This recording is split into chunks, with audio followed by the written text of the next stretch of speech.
give him a round of applause and I'm going to be quiet.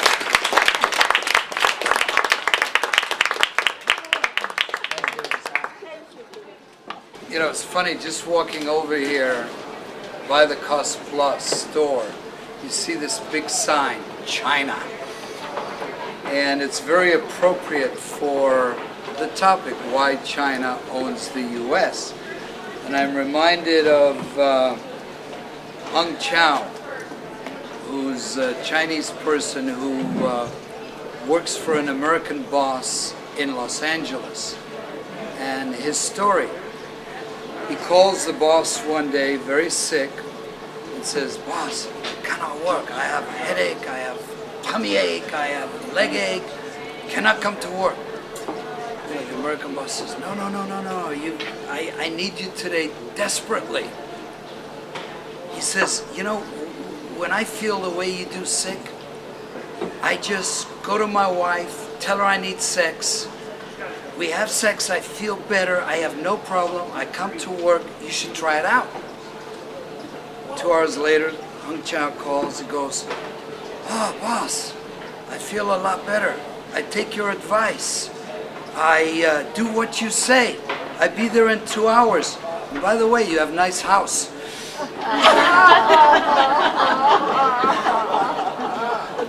And part of the miscommunication between American politicians and Chinese politicians has created the perception that China is the vicious, bad, ugly, communist, human rights abuser. But let's look at some of the history and what I point out in this book. The reason this misperception, mistranslation exists is because of what I point out repeatedly is the failure of the American education system. And the system has failed so bad that Americans know less about their own American history and constitutional history because they do not study it. Most Americans graduating high school, never mind not knowing history, are functional illiterates. They cannot complete a job application. Chinese in, never mind Hong Kong where I live, but mainland China know more about American history than American high school graduates. But you know what? They all speak English a lot better than Americans speak Chinese, any dialect of Chinese. That is the fundamental basic difference in ignorance about why the misperception, culturally and otherwise, of the way Chinese do things. You know, being someone who lives in Hong Kong and experiencing the sponge of knowledge there, be it American or otherwise, and the anger that Chinese have at Americans, going back to when Mao and the Americans defeated the Japanese. Mao Zedong wants to establish diplomatic relations with America. What does America say after they beat the Japanese? "No, you're a commie, we don't want to deal with you." No different, by the way, than what happened with Ho Chi Minh and Vietnam. He was working for the forerunner of the CIA, fought alongside the Americans to defeat the Japanese, then went on to defeat the French. "Hey, America, we're buddies, I worked for you." Forget it, you're a commie.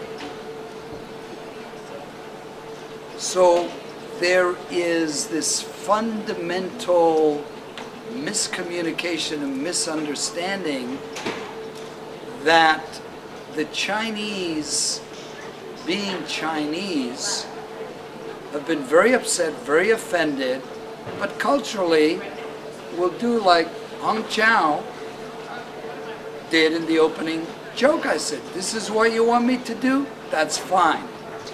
A typical exam in the U.S. high school of, you know, which is a very sad commentary on the U.S. education system.